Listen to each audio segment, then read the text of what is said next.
Tonight, the Inner Space talk is looking at the power of perception, seeing the world through fresh lens.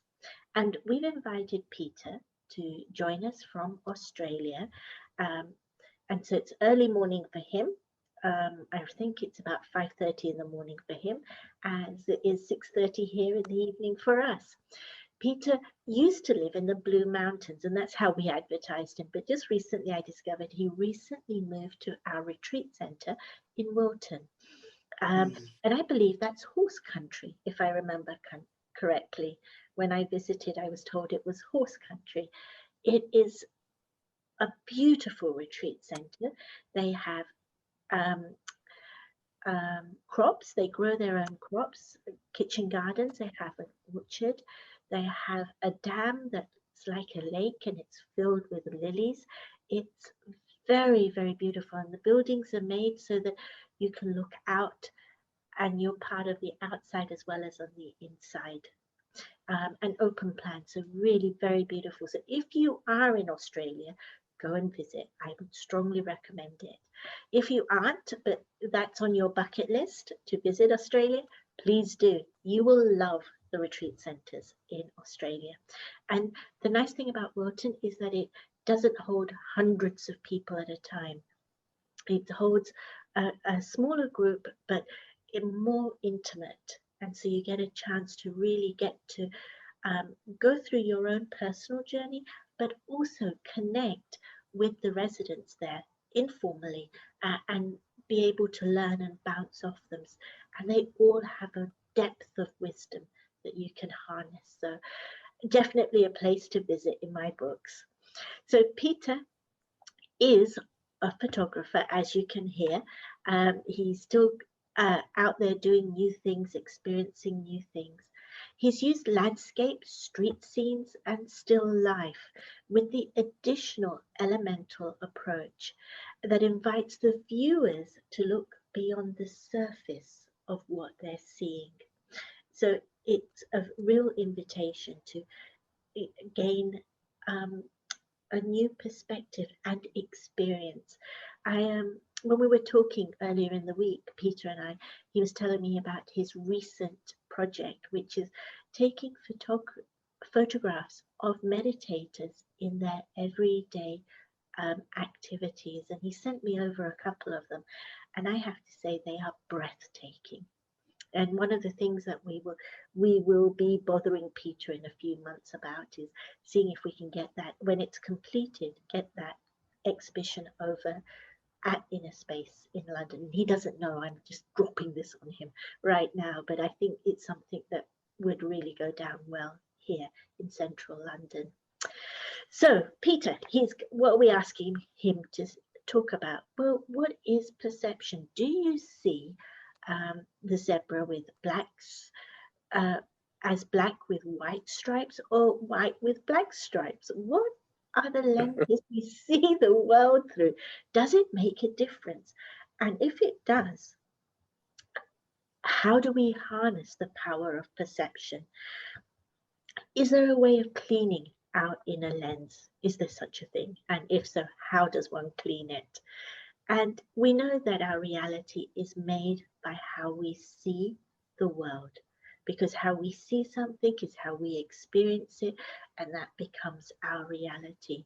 So how do we change the lens of our reality and be able to see things perhaps that others haven't seen? And so I'm going to be handing over to Peter, and I'm looking forward to hearing his insights. You will be able to put your questions to Peter. Send us the questions through the question and answer link. And after his talk, Peter's going to do a short meditation. And after the meditation, I can take the questions that you've sent in and ask Peter to answer those. So don't hold back. I think you're in for a treat tonight. Peter, thank you. Over to you. Thanks, Artie. We've got quite a few questions there that that can be answered, and I guess the perception idea is an interesting one, because we are all very different the way that we see the world, And it's one of the intriguing and interesting elements of photography that what enables me to appreciate others. Because I know that every photographer has their own sort of style and way of looking at things and their own story behind the images. Some are more documentary style. They just want to, there's a story there that they want to tell or they want to record and they want to make available to others. And there are others who are on a more personal journey and want to express themselves in an artistic sense. So for me, it's I've always I've crossed over a little bit into different areas because it's the human experience that I enjoy, and yet I really appreciate being able to get into the countryside. And I guess this is the meditation sort of aspect of my psyche that really is drawn towards the peace and the serenity and the natural power that the world has around me. And so that's been my kind of that's been the draw card for me over the years. But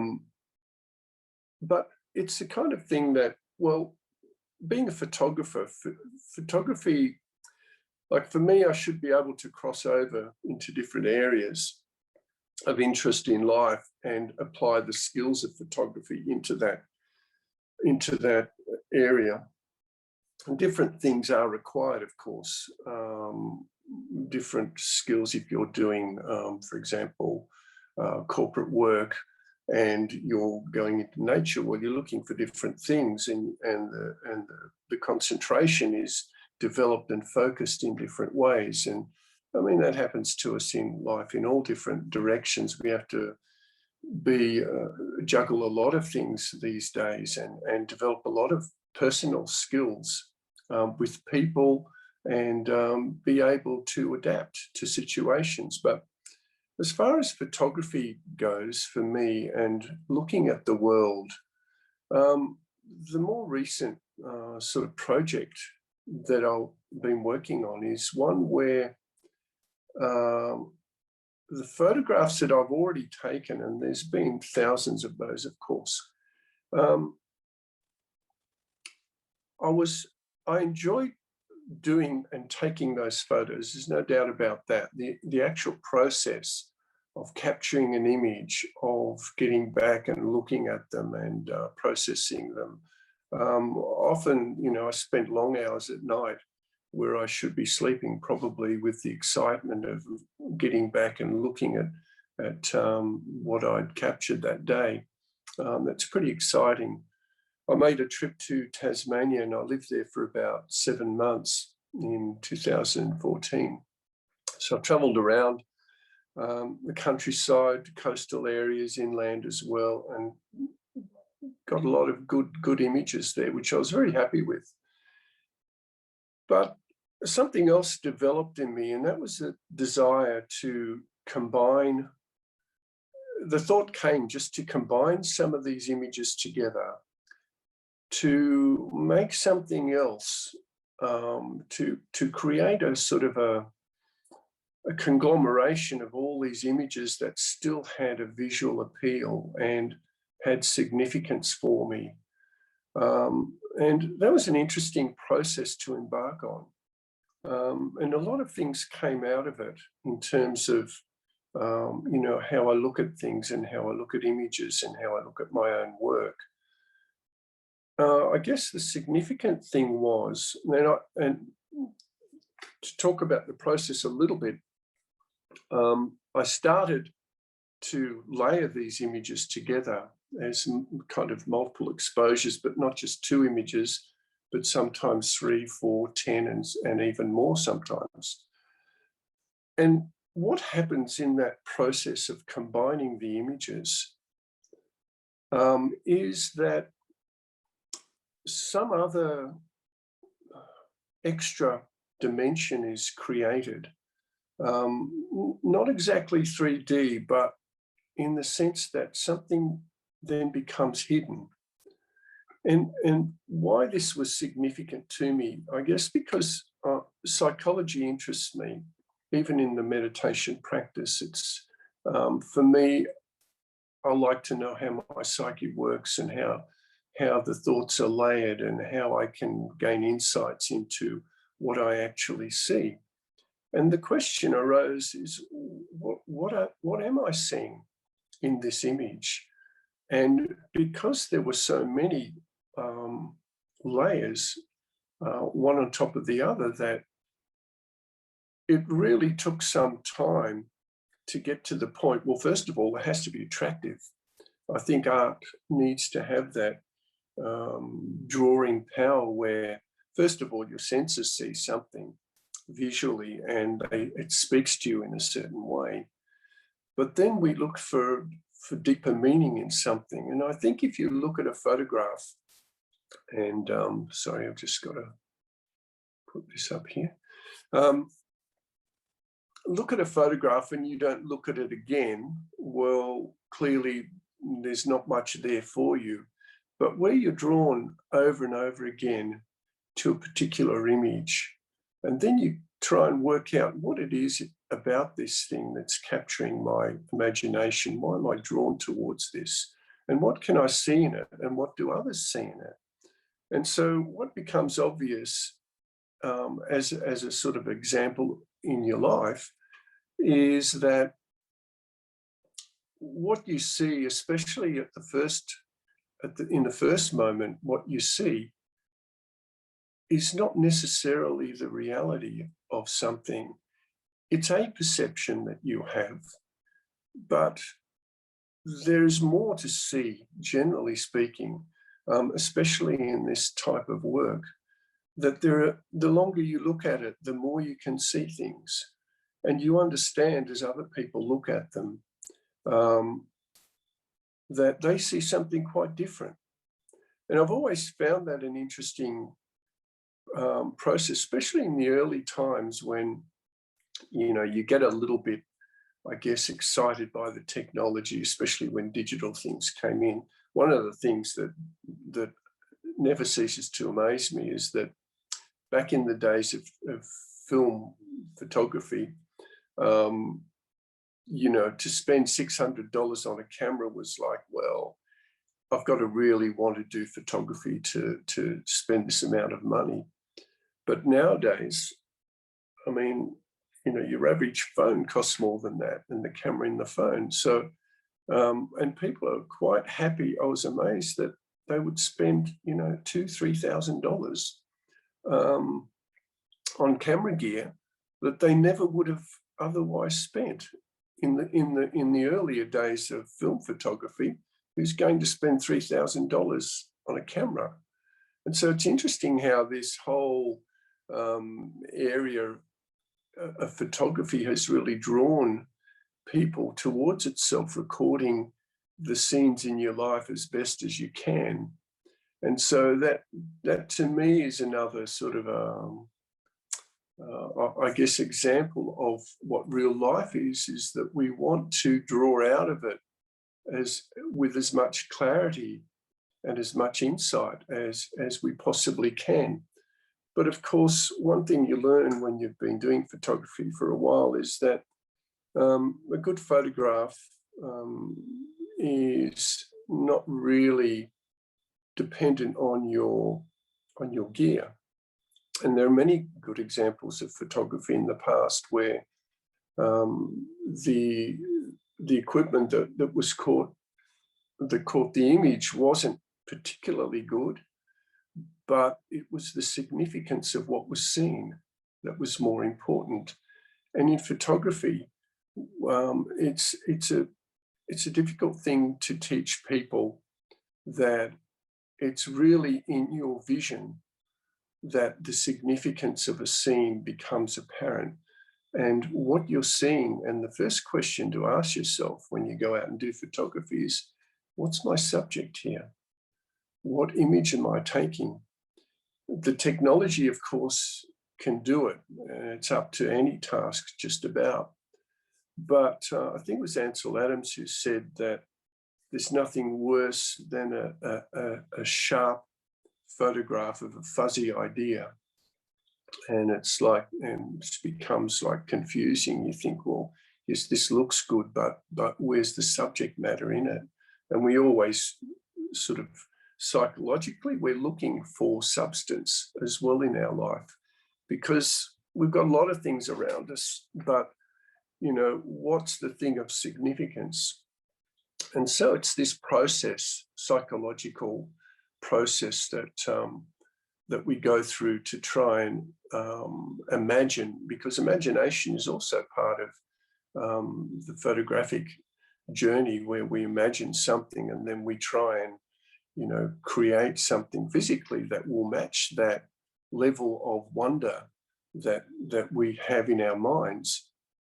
But actually going about and transferring that or turning that into something that I can look at and appreciate. And you start thinking, well, how many photos that I've taken out of the hundreds and hundreds of photos or thousands that we've taken, how many of them would I print and hang on my wall? Probably very few. So this process of looking at the world is important. And a lot of photographers have the practice of, when they go out, to not look through the lens first of all. And you don't really see them much on the street. You probably never did. But to walk around with just a frame, because, you know, of course, back in the old days means last century, to have to take photos, of course, you had to use up film. And so that was an expensive thing. And it's something that nowadays we don't even think about, because we can just take hundreds of thousands and just throw them out if we don't want them. But that also leads to this kind of attitude where we just snap away. We're not really looking at anything. We're just capturing a lot of images. There's an upside to it as well, because we're not afraid to take chances now to take a photo, whereas before there was a bit more concern. So they used to walk around with a cutout that would approximate the size of the image that you wanted to take, and look through that and see how the thing looked first, and then take the photograph. So one of the things that I like in the process of photography, and that helps me in a lot of ways, is being an observer. I mean, there are the different lenses, of course, that you can use, and that's a whole other sort of area really. But to be an observer and see what you're really seeing, to understand what you're seeing and the significance of what you're seeing, that is really part of the process. And it's a very meditative one for me, to be able to go out and just look first of all. So I don't go out with yes, I go out with a camera, and of course I'm going to take photos, but I never get anxious about the process for me, because I think, well, if something of significance appears to me, I'm ready to take that photo. But if it doesn't, I don't care, because I've gone out, I've observed, and I've not just been caught up in the visuals of things, but I'm looking for something that will reflect some type of meaning or some type of significance. So the process of photography is one where you have to be able to look, and you have to be able to be critical of your own work. And that's an interesting thing, where you're expressing something that in a photograph, and we say that, you know, it's often referred to as making a photograph rather than taking one, because you're compositing something in your mind you're visualizing something and then you're capturing that image. So, so it's not just something that's external to you. But the interesting process in this, and for some people, it's a very difficult thing to do, to edit their photographs. And I see a corollary in our lives that we find it hard to edit what's happening to us in our lives so that we come up with something that we're happy with. So an example that happened for me, I have a friend who's a very good graphic designer, and she works with images all the time. And I used to run these, if I take a series of photographs, I'd run them past her and let her look at it and see what she thought of them. And often as she was flicking through, she would come to an image that had some significance to me and then would just flick over it. And I said, hey, wait, let's go back here. She said, no, that's not. And it wasn't that she was disregarding my feelings, but as a photograph, it had to be looked at and examined and see beyond the significance for me and how it looks to other people as well. And so we live in a very subjective world that the things that we see are important to us, but they're not necessarily important to other people. I think that's also has been a useful lesson for me, to understand that if people look at your photographs and go, yeah, it's not my thing, that's fine. It's not everybody's going to like everything that you do. That's just the way that the world is. There'll be plenty who do appreciate it and plenty of people who will encourage you. But one thing I can tell you is you should never listen to your mum when you're showing your photographs, because I remember my mum when she was alive, she would come and look at some of the pictures if I was working on something on the computer. And she would look at it and go, did you do that? That is amazing. And I thought, well, you know, sometimes you know in yourself what's good. Well, you should, after a while, know what's good and what's not good, what's of a quality photograph and what's sort of average. You need to be able to do that. And so it's good to get opinions of others, but in the end, you have to develop your own appreciation and awareness of what it is that you're doing. And so just getting back to the point of editing,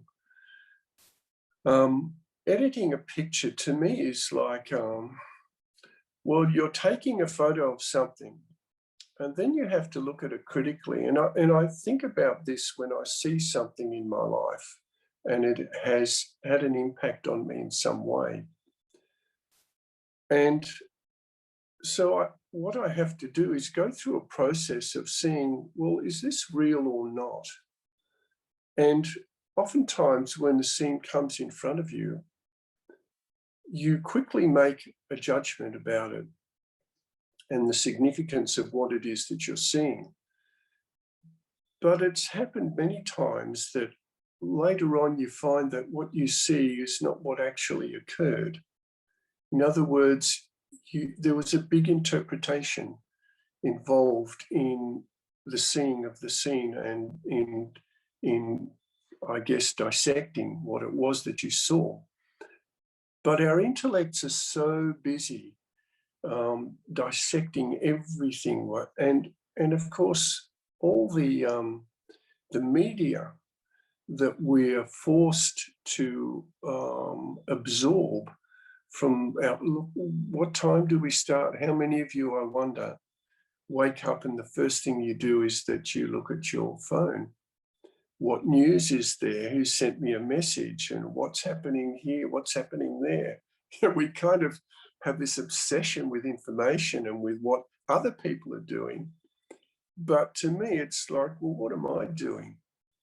That's more important for me because the news will always be there. But the self-recognition and the self-awareness and in the introspection part of life, where I look at things and I don't judge them very quickly, but I think about my response, because it's your responses that will actually give you insight, pleasure, happiness, or give you sorrow. And so this is really important, and it goes back to that aspect of being an observer, where being an observer means you don't immediately put some judgment on a situation, but to be able to watch it for a while and watch and see how things unfold, to have the patience to see what's next.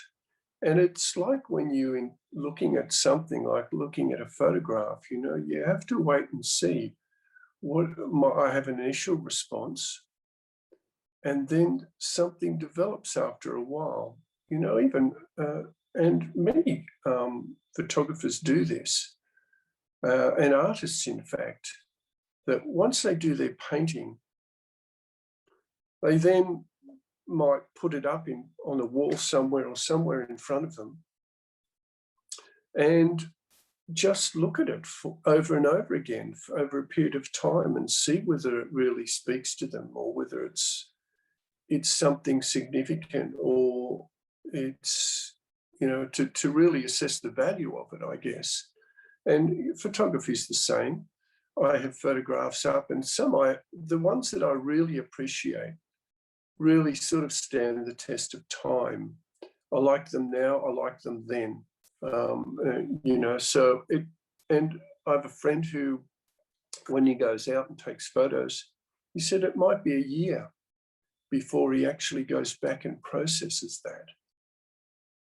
And I guess for us now in this world, what we want to process everything quickly. We want to come to an understanding very quickly about events, about the significance of things. But we don't really allow ourselves enough time with feelings and to really think about how I feel about it. And so the meditation sort of practice is time to allow for reflection, because that then feeds the psyche in such a way that I'm ready to go out and absorb more. So it's a bit like, I see it a bit like we are consumers in the world, and it's a bit like consuming food. You can't just eat everything that you see. I mean, how will you end up? What's our health going to be like if we do that?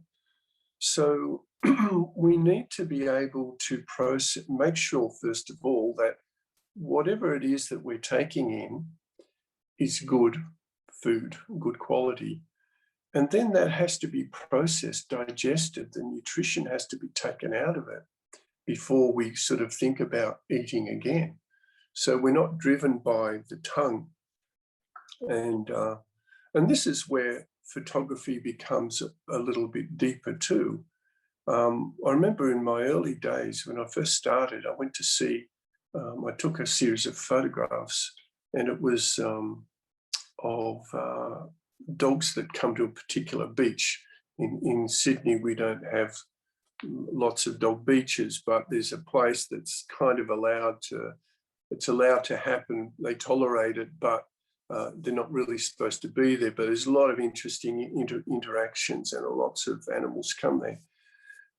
And I remember taking it to quite an experienced photographer, and he looked at them and he said, look, he said, I can't fault them technically. He said, they're nicely made and everything, but it's just not my thing. And it's just the significance wasn't there for him.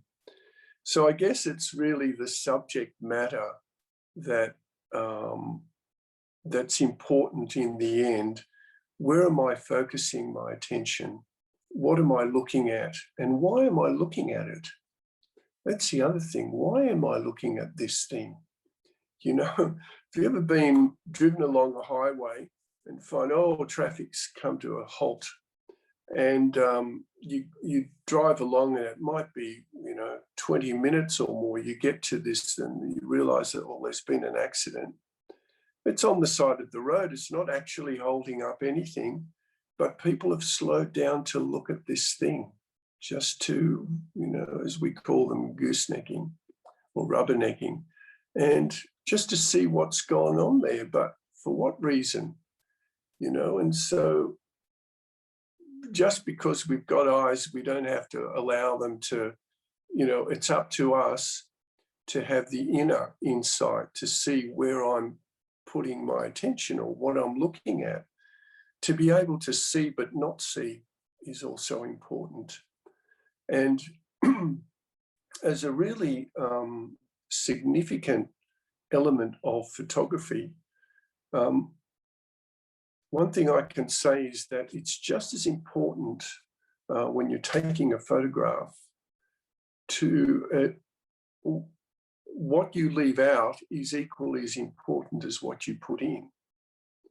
And so in life, if we want to have a good experience, a powerful experience, or a positive, strong experience, we have to leave some things out. Because like photography, if you have other elements in an image that weaken the subject, then it's not a good photograph. So extraneous things that pull the person's attention, the image should be powerful and it should be strong. And so, when you're going along in your life, to think that, well, what things can I leave out? What things should I not pay attention to if we're using this analogy? What things should I not look at or not pay attention to that will actually strengthen my life? So I'm sure we've all been through the process of, with nutrition and looking at foods and thinking, okay, this is really not good for me. Maybe it's because I have diabetes, so I can't take sugar, or I can't take this or that. And for that reason, for health reasons, we leave aside certain things that are not adding anything to my health, to my state of well-being. So I'll leave them out. But internally, on a kind of a more spiritual level, what things can I leave out of my life in relationships, in things that I see, in things that I consume, that actually take up my mind space and actually draw energy out of me rather than give me energy, give me power. So that's significant. And that's a sort of thing that is really worth reflecting on. So that process is kind of it's a lifelong process. And the more our attention is given to this, and one thing that I've recognized through my practice of meditation as well, is that the more you give your mind good work to do, the more powerful it becomes. It doesn't become tired. It's like physically. If you have a list of things to do, a lot of work to do, well, that might tire you out by the end of the day. But nothing's more tiring than if the mind is getting drained by thinking about useless things. And so bringing that under control and bringing that into a focus, focusing on things that are really valuable and relevant to my life, that actually gives you power. And it doesn't matter how much I use my mind in that respect, it won't get tired, because it's an energy-giving sort of practice. And so this is a habit to develop, and just to see how I'm using up my mental energy and where it's going. Because I think of it a little bit like, if you have a certain amount of money, your going to be attentive to see that, well, I don't throw that money around on useless things because it's a limited resource. So, you don't go into a shop and go, well, okay, how much is this? Buy some groceries, $10, $20 there, keep the change. Generally speaking, we don't do that. Why? Because there's value to money, but we don't value our thoughts as much, and yet it is more significant. Everything internally is more significant than the external. So from that point of view, we have to think. And one of the practices that we have, and I generally tell people in a gathering, that try in one day to say half as many things as you would normally say in the day, because there is the recognition that, well, our energy is being used up a lot, and a lot on useless things if you start to examine it. So say half as many things as you were going to say. Then the extra dimension to put on that is to use half as many words to say that, and see how you feel at the end of the day. See how the energy is conserved and how you feel empowered at the end of the day. So this is a sort of a really important practice. And, when I do photography, for example, that nowadays I don't just go out and snap, take a picture of anything that I see. Of course, I think a little bit more significantly about it, because there's less work to do later. You know what it's like when you go out for a day and you take all these photos and you're just flicking through them all. You can delete how many, 95% of the pictures. So this this is an ongoing sort of process of refinement, I guess you could say, where I'm looking at what it is that I'm seeing, and then sorry, I don't have water here, and how I interpret that as well. I mean, this is really important, these two things, so that I end up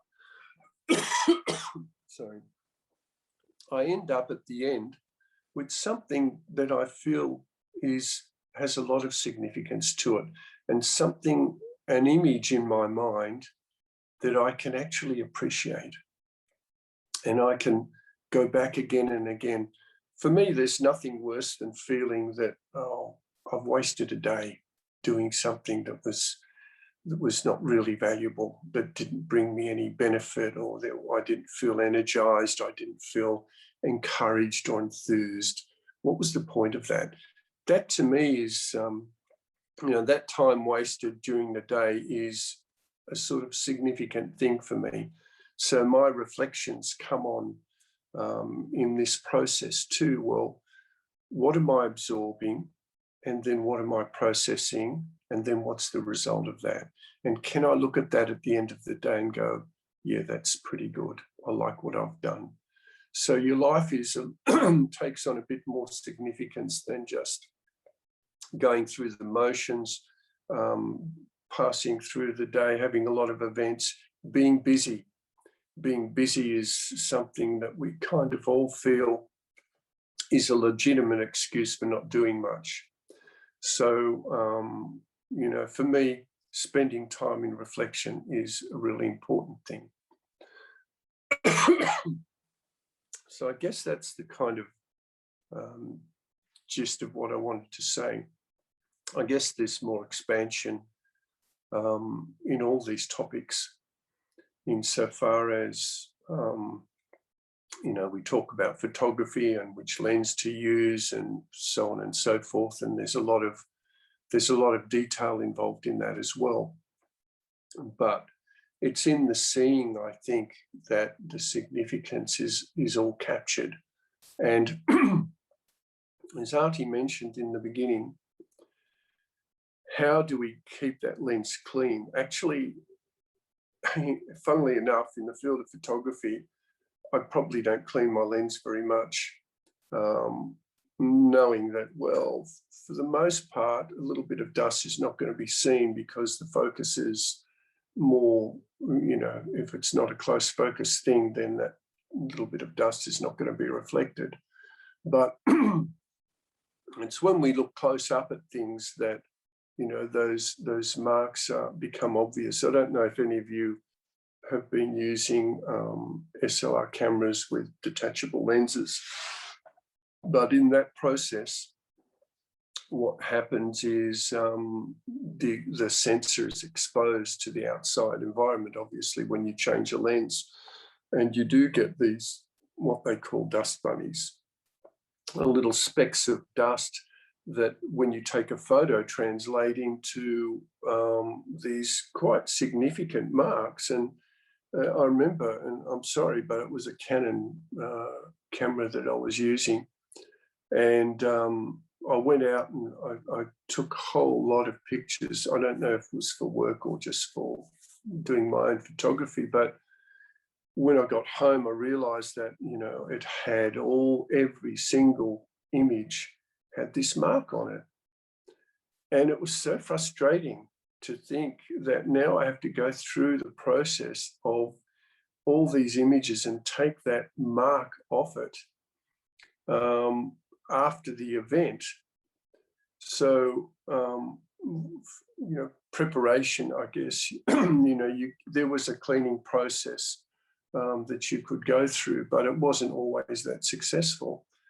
But internally, if you think about it, when you see something and it makes an impression on you that's not very nice, or you had a reaction to something that then colored that scene, because the scene is what it is, but it's your imprint on that makes it your own. And so it's different from how someone else sees it. For example, here I am sitting in this room with a light to my left and this camera in front of me, and then I've got the room, and nobody else can see this scene. Nobody. I'm the only person who has this perspective. And in the same way, where you are sitting at the moment, nobody else sees the world the way you see it. So in that regard, you're responsible for what you see and how you see it. In a sense, you're recording your unique view of life, aren't you? And so how you interpret that is up to you. The more knowledge and understanding you have, the better you can interpret a particular scene, the more you know about it. So the point is here about we all see something a bit different. What is humorous for some person is more tragic for another, or they take a more serious view of something. And these are all our past experiences, and we bring them into all the situations that we face, and we color the scene that we see with that. We're looking through that filter. So not so much a lens, because that's just the vision of what we see, but if you put a filter in front of it, then that scene will be colored, and we won't all see it in the same way. And so that filter, what is that filter that we're using?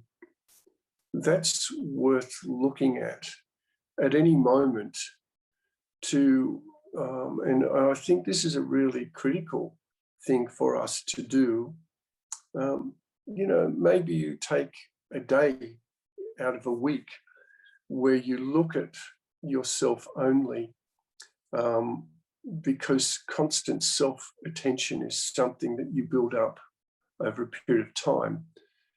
But to be able to look at scenes and maybe spend a day where you're not judging anything at all that you see, you're just passing through these scenes as an observer and not making any judgment, and just to see how that makes a difference to how you experience life. I think that's a really valuable exercise to practice. Preparation of the mind is probably as important as what you would think about is your meditation experience. So what I mean by that is, from this second onwards, the way that you talk to yourself, the way that you see what's happening in front of you, the way that you're internalizing your thinking processes, is just as important as what you perceive to be the meditation experience. So for me, the thinking process is very significant. So now let's just sit for a moment and be an observer. So let your eyes rest on something in front of you and just be aware that who is looking? Who is looking? Who is thinking? Who is reflecting? What is the I? Who is the I?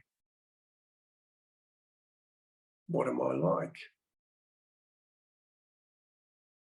What attitudes do I bring to every scene that I see through these eyes?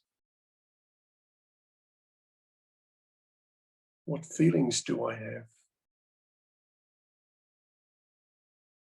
Am I able to have good wishes, to develop pure feelings for the world, for those who come in front of me?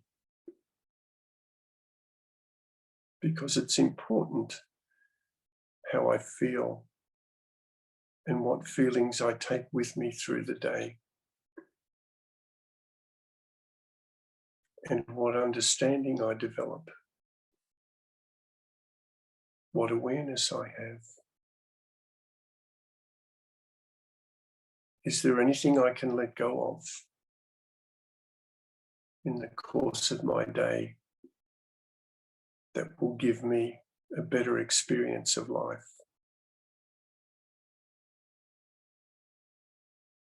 What can I leave out of the picture?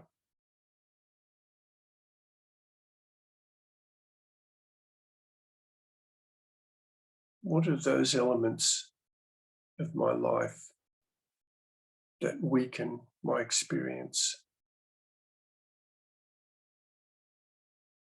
that take away the happiness,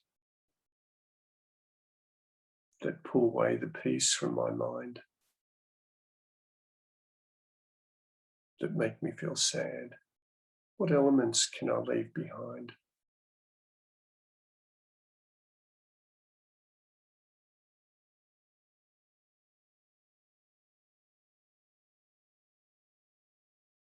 Just sitting in silence, I can feel the good energy that's within me.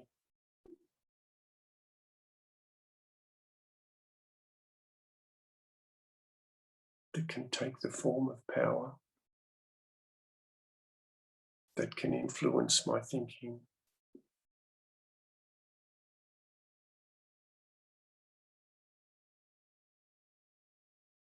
That can have a good impact on the people that I meet and the events in my life.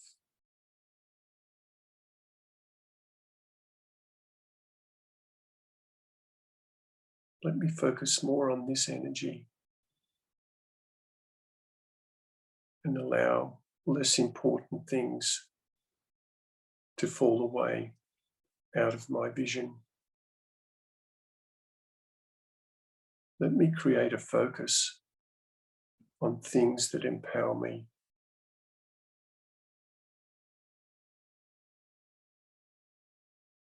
Let me develop my energy in such a way that good feelings result. And this way I draw power into myself.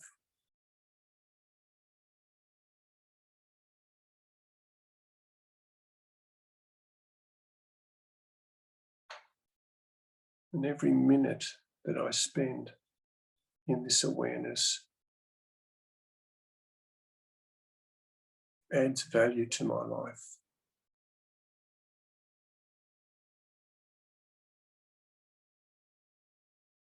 I don't have to be busy to be happy.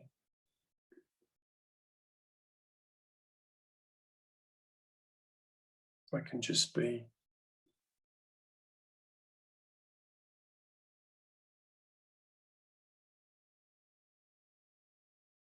And I take my awareness beyond the mundane things. My mind actually fills with power and energy.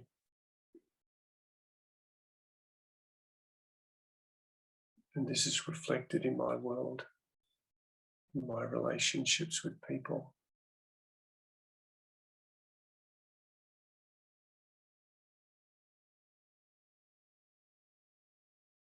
There's a silent transformation that goes on a deeper level.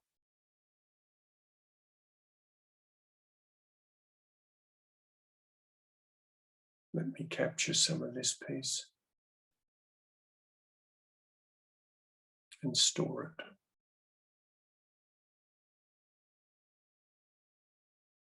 And every now and then go back to this experience and reflect on it. How did I get here? How did I create this awareness? How simple it is, how easy it is.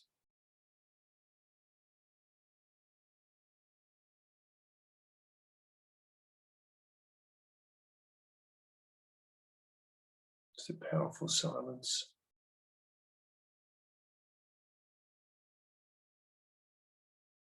Now I feel connected with the world in a positive way.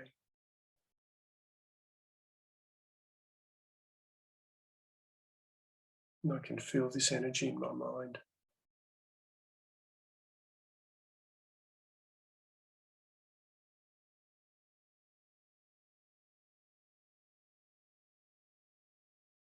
So every now and then during the day, just stop for a few minutes. Sit quietly and bring the energy back to the self, the point of awareness, the light that's within, and enjoy the experience of that peace and power.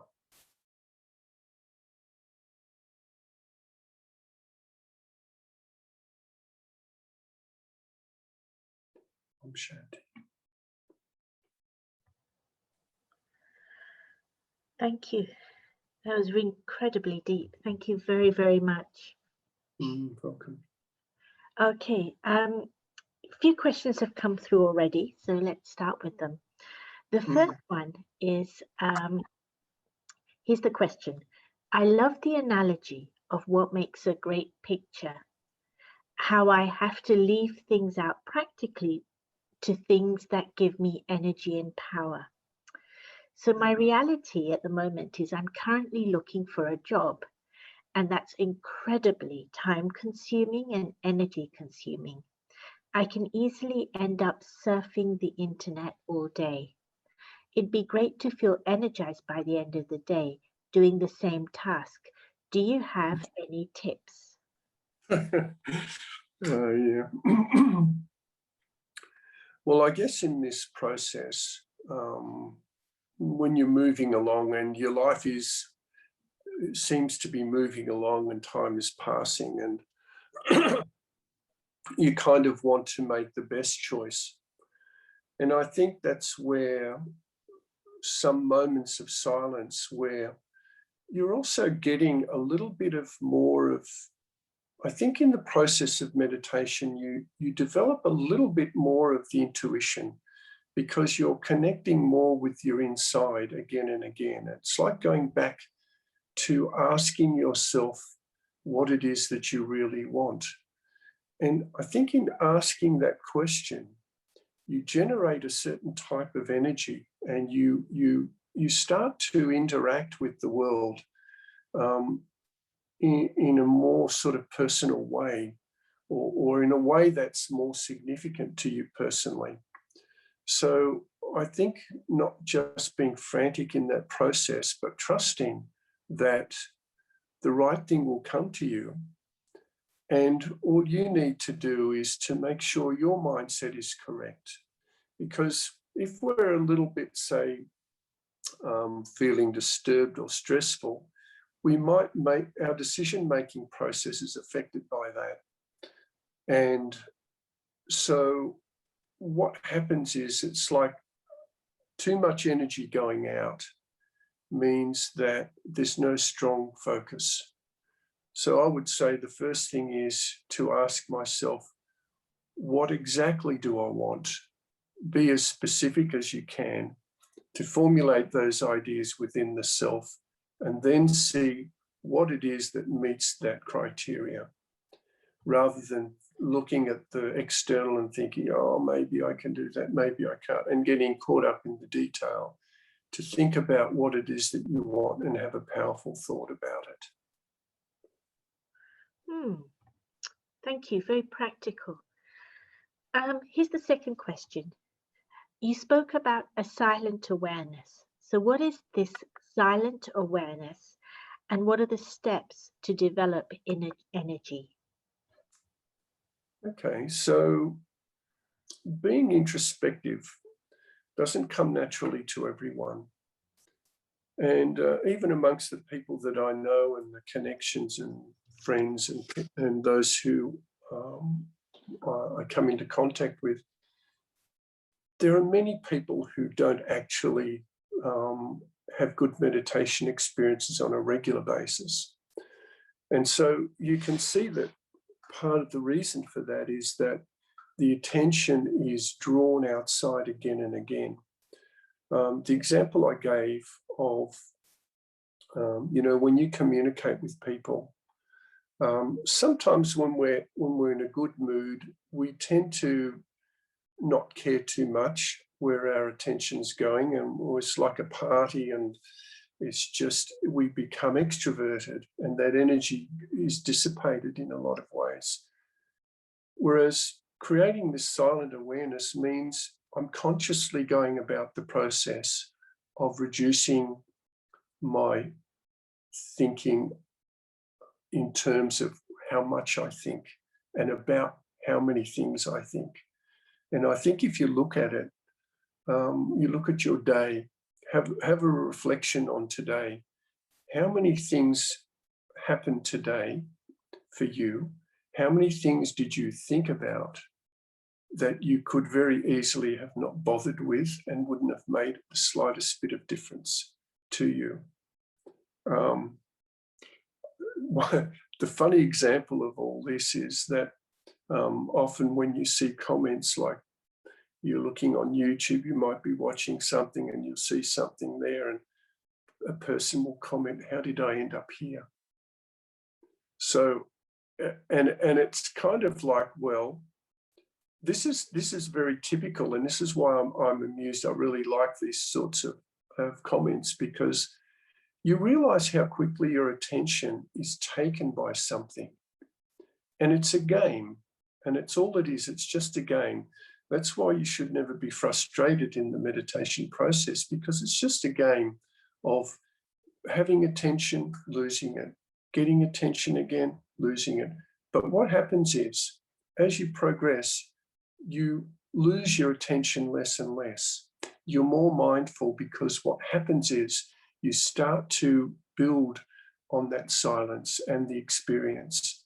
And so you're less, once you're in that feeling, in that awareness, you're less likely to come out of it for no good reason, right? So it's like, if I have something of value and someone offers me something of lesser value, even if it's free, I'll go, no, thanks. I already have something that's better than that. In fact, I was offered yesterday, a person offered me, a friend who I don't see very often, but they said, "Oh, look, I've got this camera." He said, "You know, you can use it if you want for your for whatever it is that you want." I said, "Well," and I could speak frankly with him because he knew I was a photographer and all that. And I said, "Well, you know," I said, if it's going to cost a couple of $1,000s, I'd go, well, it's probably technology that's, you know, I could make use of. But I said, unless it's at that level, I can't use it. And he said, "Oh no, it's less than $1,000 with a couple of lenses." So I thought, well, okay, it's an entry level something. How is that useful to me? So the example, that's just an example of, you think, well, when I'm in this peaceful state, why do I want to give it away for something that is less value or of less importance to me? Why should I do that? So you start to give value to where your energy is put, and you're more attentive on how that energy is expended. Okay, so the next question is, you said the more I give my mind good work to do, the more it becomes stronger, not tired. Can you give us examples of exercises on how you keep your mind interested? When I want to think about something, I rarely can make the thing attractive enough for my mind to stay with it. Okay, well, the question is the subject matter, really, I suppose. In terms of, in a general sense, I guess one of the things that take away the power from the mind is when we look we look at defects in people. We look at their weaknesses and and this is to do with that, what to leave out of the image again is, and what to leave out of our mind's eye vision that we have, where we stop looking at things that are of no value to us, no value to others, and in fact detract from our experience of life. So looking at defects is one thing, and of course that is simply a reverse of looking at their virtues or looking at good qualities. And the thing about that is that when you're consciously engaged in the process of looking for some virtue in someone, the mind is actually building power that whole time in the very process of doing that. Now, on the other side, we think, you know, if we spend time gossiping about it, well, we think, oh, there's no harm in it. No one was hurt. Actually, the mind's energy was used up in not a worthwhile way. In other words, the result of that was nothing of value to anyone, including you. And in meditation practice, we call this consuming fried food, where it's tasty, the gossip is tasty, but actually it makes your intellect fat. So, and it's kind of like that in life, when we put food in there that's not beneficial, it might be interesting, but actually you've got to see whether it's adding something to your life or not. And so in a positive sense, because we all generally come into contact a lot with people, it might just be Zoom these days, I suppose. It's very different for us here in Australia. I suppose we've got a lot more freedom to move around and come into connection with people, but in particular to look for something good in someone. The mind will never get tired of doing that work. So develop the habit of thinking positively about whatever it is that you're doing. If you can't find the positive in it, then set it aside, right? Because frustration over not being able to do something is also not useful. If I'm working on something myself and I feel that I'm not really progressing in that area, I leave it for a while. I leave it and allow the mind to go off in another direction where it can be, where I'm not focusing on frustration or the lack of something, but I'm actually keeping busy. Then I come back, and it may just be that I needed that break, and then I can see something differently. I suddenly have an idea. Oh, I can do this, I can do that. So distraction from the task is not a bad thing always. If you're in a hurry and if you're pressured, of course, that's where tension builds up. But if you see the value of taking a break, sometimes that's useful. I used to work, just as an example, I used to work in a place when I was very young. It was a warehouse, and a cosmetics warehouse. And I used to stop every couple of hours for a few minutes and just do meditation. And the big boss would come by and see me. And, actually he never said anything. But in the end, I found out that he thought, well, if that's time that I'm spending, re-energizing, and I do my work properly, then he didn't mind. And so we've got to allow that time for ourselves too, to be positively distracted, where there's some blockage going on. Allow ourselves to get distracted, to do something else, and then to come back to it, because mindset is important, as you'll find out from Mike George. Mindset is important. What the attitude that we adopt towards something is very significant. So that needs to be as positive as it can. Thank you. Next question.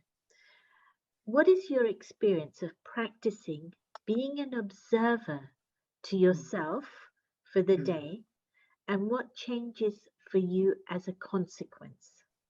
Right. Well, actually, this is very particular to me, this experience of being an observer, because when I began this process, and this was in 1976, the event occurred where I was with a friend, and we used to get together and enjoy life in different ways. And we went to a concert, and I was speaking to him over the music, and he turns around to me and he said, "You're talking a lot, but you're not saying much." And so that sort of struck me as, I was a bit sensitive, but I was also wanting to be reflective. And I thought, yeah, I could see how that was the case. And so for the next approximately 2 years, I went into a state of introspection, and as a result, this practice of observation. And it was amazing. There were some awkward situations which developed whereby my friends, even those who were meditating, were wondering what's going on in his mind. How come he's not talking? What's he doing? Is he thinking about me? Is he having, all these thoughts arose for them. But actually for me, what happened was I started to really gain an interest in meditation practice. And so what would happen, I could only visit the meditation center twice a week. But on those days that I went there, I remember, and I was at college, I was studying, I remember the whole day I would be thinking and reflecting and just thinking over the meditation experience that I was going to have when I arrived. And due to that preparation time, and this is what I mentioned in the very beginning, due to the anticipation of this positive experience that I was having, my whole day became so empowered that I just felt like I was already having the experience. And when I sat down in the evening to do meditation, it was absolutely no effort made to go beyond the limited things, because I was practicing it the whole day in my thought processes. And so this is what happens when you're an observer. You stop engaging in negatively with people for a start, and a lot of things lose their significance. You know, that superficially we get attracted to something. And this is interestingly, this is psychology that they use, of course, in advertising, whereby, sorry if there's advertisers listening to this, but where psychologically they catch you with something just to get your attention. And then, you know, you're engaged in that process of thinking about what they want you to think about. And so when I practice being an observer, I disengage from that process of quick, attentive grabs from the outside world. And I lost interest in all that. And I started to become more, as I had more experiences, I became more and more interested in developing the experience, in making it deeper, in ensuring that I could then, after that, probably 2 years, engage with people, but still maintain my inner peace. And that was a real achievement from it. Wow, thank you. Final question, I think. I like being introspective, but find when I'm with people, I feel I have to entertain or feel, or feel obliged to answer all the questions I'm asked. Yeah. At the same time, at the same time, if I'm on my own too much, my thoughts can get out of control. I also get caught up in people's drama. What are your thoughts? Yes, well, everyone's got their own little drama, don't they? Everyone's got their own story to tell. Some of them worthy of listening to, others not. I guess this sense of compulsion of having to listen to someone. I'll give you an example. There was an Australian person who had this compulsive speaking. I suppose you'd call it a disorder, but they could not talk. But I had this relationship with them whereby I never felt that. I would listen to them for a time, and then I would say, look at my watch and say, I have to go now. And they'd say, oh, that's fine. And what happened was when this person went to London, they mixed with a lot of people that I know there. And some of my friends then said to me subsequently, they said, how do you deal with this person? Because they just do not stop talking. And I feel I'm being like pinned against the wall. And I gave them my experience. I said, look, you just say to them, I've got to go now. And they go, okay, that's fine. Because it's not something, it's not even that you're actually disrespecting someone, but we all have our own time and we all have our own energy and we all have our own things that we have to achieve. Now, if you're going through life and all your energy is being consumed by other people, and at the end of the day, you don't feel satisfied, I don't think you've done a good job. I don't think you've really fulfilled the proper purpose of what you should be doing. And it's like if a manager spends his whole day listening to all the workers' gripes about every single thing, in the end, what does he end up doing? So listening to a whole lot of things, you have to have a filter going on and a meter that's ticking over that says, hey, after this, there's loss. There's an internal thing for me that tells me if I stick around, if I listen to any more of this, it'll be a waste of time for me. And I'm polite. I can excuse myself or get busy or do something else. And I think that's a skill you need to develop in working with people, that you don't give away your energy to other people all the time, because some people actually make an art form out of attention grabbing. And, it's really up to you how you manage your life. Think of your life as a business, and there's income and there's expenditure. And every time you have to listen to someone, they take your energy, it's expenditure. Now, some of it might be a worthwhile investment, and other energy is often just wasted. and you've got nothing to show for it at the end of the day. I think that's the point. Gosh, it's so practical and so simple. It's really and something we can all do straight away without being disrespectful. Yeah. Thank you, really thank you. Peter, there's one more thing. There are lots of people asking for your website for your photography. Could you Sure. could you give it to us? Yeah, it's just peterdamo.com. Wonderful. And I think that's it. I think we call it a night. Thank you so much for Thank you so much. making the time and joining us here in London.